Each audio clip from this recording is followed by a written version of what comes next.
Mula sa pinakamalawak na newsroom sa buong Pilipinas. Ito ang Radyo Pilipinas News Update. Hirit na mag-resign, Paulo Marcos tinabla ng palasyo. Iginbasura sa Malacanang ang panawagan sa mga supporters niya ni Pangulo Digong Duterte kan Pangulo Ferdinand Marcos Jr. nga mag-resign. Iging question liwat ni Palace Press Officer Undersecretary Attorney Claire Castro kung sino ang magpupulos pananglit mag-resign ang Pangulo sa pwesto. Kung ginpaparesign nira ang Pangulo, sino ang magpupulos? Miskin iyakan siton nga mga supporters, siya pa rin ang makikinabang. Paayag pa ni Castro.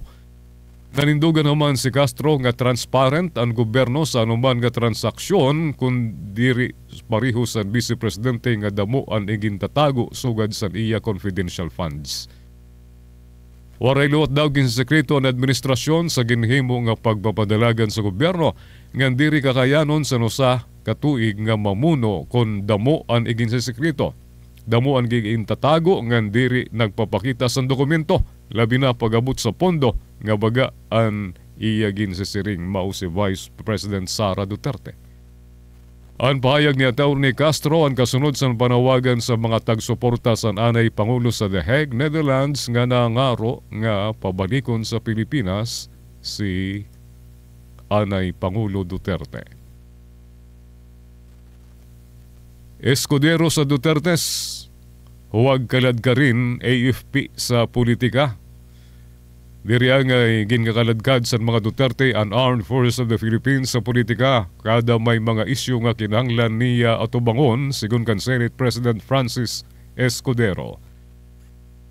Ginpabati ni Escudero ang pahayag kauman punahon ni Vice President Sara Duterte ang kawadan sa aksyon sa AFP sandakpon sa Interpol ang iya amay nga si anay Pangulo Duterte nga dadun sa The Hague. Siring ni Escudero nga diri niya maintindihan ang concerns ang Vice Presidente nga baga common na daw sa mga Duterte ang mag-apila sa AFP nga ugupan sira sa kada may nahitabo. Siring liwat ni Escudero nga diri niya maintindihan kung kay nano baga ginpapabunggo, ginpapabangga ang AFP ng Philippine National Police. Dahil hindi ko rin maunawaan kung ano yung apila niyang sinasabi kaugnay noon na yung Presidential Security Command daw ay under ng AFP. Pero ano ang gusto niyang palabasin? Magbabangayan ang sundalo at ang pulis? Siring pa ni Escudero. Amod to, ato news update, Gina Vilon, Iyutag Notisya. Mula sa pinakamalawak